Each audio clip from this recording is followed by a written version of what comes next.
Thanks for tuning in. Chicken korma, British Indian restaurant style. Serves free.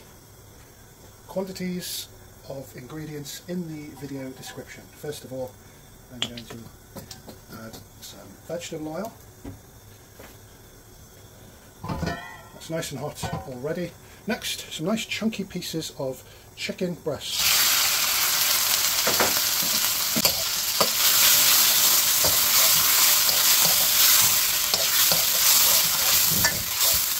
So about 3-4 minutes later, the chicken's sealed. The chicken has started to gain a little colour on the edges and it's fully cooked. You can use a spoon to cut the chicken in half now. Next we're going to add some ginger and garlic paste. After 2 minutes I can't smell the raw aroma of the garlic and ginger. Next we're going to add some Taste of India British Indian restaurant mix powder. And a good rule of thumb is just to cover your ingredients with a very generous dusting of it, probably around 3 tablespoons.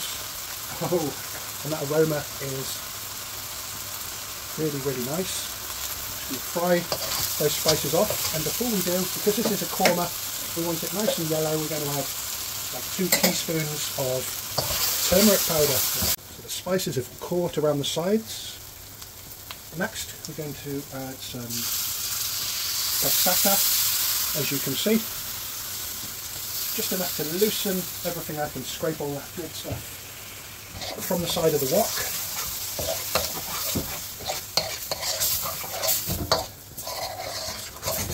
And just allow that to come to a good temperature. So next we're going to add some preheated base gravy.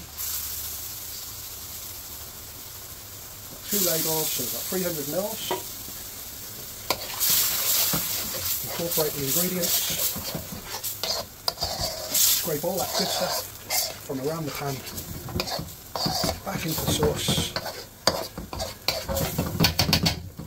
And 1 minute later, we're going to add some coconut cream block that I've chopped into pieces. This will really thicken the sauce up. You can use a little bit of coconut milk, coconut cream powder, the choice is yours. We're going to add some more base gravy, another ladle and a half, and we're going to add about half a cup of almond flour, so ground almond or almond powder. Give that a really good stir. It's going to thicken the sauce up even more. So this curry is actually for a friend. It's going to be sent down to London straight after cooking. Not really my type of thing, but this is what my friend wants. So 2 dessert spoons of sugar, and we're going to add some more base gravy. You can see the sauce is really thick. We want the sauce to be pretty limp. Let's just stir all the base gravy and the sugar in. We've got coconut, almonds, sugar, no chilli. Chicken's cooked really nice.